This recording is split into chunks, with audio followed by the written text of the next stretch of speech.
حدیث نبوی صلی اللہ علیہ وآلہ وسلم ہے کہ انسان پر مصیبت اور بیماریاں کیوں آتی ہیں۔ حضرت سیدنا ابو سعید خدری رضی اللہ تعالیٰ عنہ بیان کرتے ہیں کہ رسول اللہ صلی اللہ علیہ وآلہ وسلم نے ارشاد فرمایا، بے شک حضرت موسیٰ علیہ السلام نے کہا، اے میرے رب، تو اپنے مومن بندے کو دنیا میں غربت زدہ اور تنگ حال بنا دیتا ہے۔ اتنے میں حضرت موسیٰ علیہ السلام کے لیے جنت کا دروازہ کھول دیا گیا اور وہ اس کی طرف دیکھنے لگے۔ پھر اللہ تعالیٰ نے فرمایا، اے موسیٰ، یہ جنت میں نے اس مومن کے لیے تیار کی ہے۔ پھر حضرت موسیٰ علیہ السلام نے کہا، اے میرے رب، تیری عزت کی قسم، تیرے جلال کی قسم، اگر اس مومن کے دونوں ہاتھ اور پاؤں کٹے ہوئے ہیں،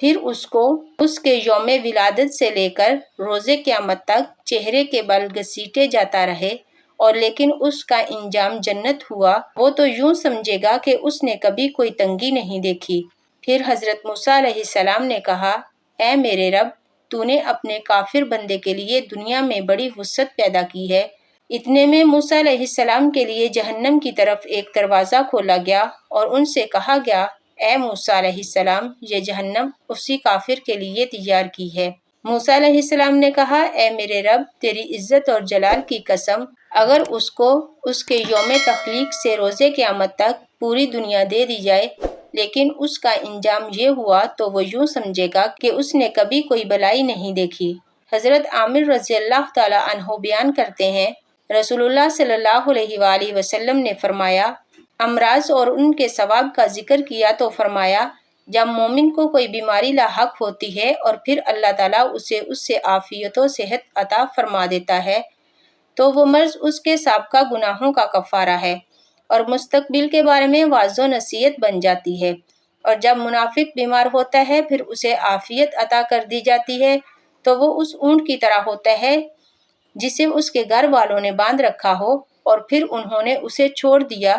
اسے پتہ نہیں ہوتا کہ انہوں نے اسے کیوں باندھا تھا اور کیوں چھوڑا ہے۔ کسی شخص نے عرض کیا، اللہ کے رسول صلی اللہ علیہ وآلہ وسلم، بیماریاں کیا ہوتی ہیں؟ اللہ کی قسم، میں تو کبھی بیمار نہیں ہوا۔ آپ صلی اللہ علیہ وآلہ وسلم نے فرمایا، ہمارے پاس سے چلے جاؤ، تم ہم میں سے نہیں۔ حضور اکرم صلی اللہ علیہ وآلہ وسلم نے فرمایا، اللہ تعالیٰ اس شخص کے چہرے کو تر و تازہ رکھے جس نے مجھ سے کوئی حدیث سنی اور پھر جیسے سنی اور ویسے اسے آگے پہنچا دیا۔ اللہ تعالیٰ سے دعا ہے کہ اللہ تعالیٰ ہمیں صراط مستقیم پر چلنے کی توفیق عطا فرمائے، آمین۔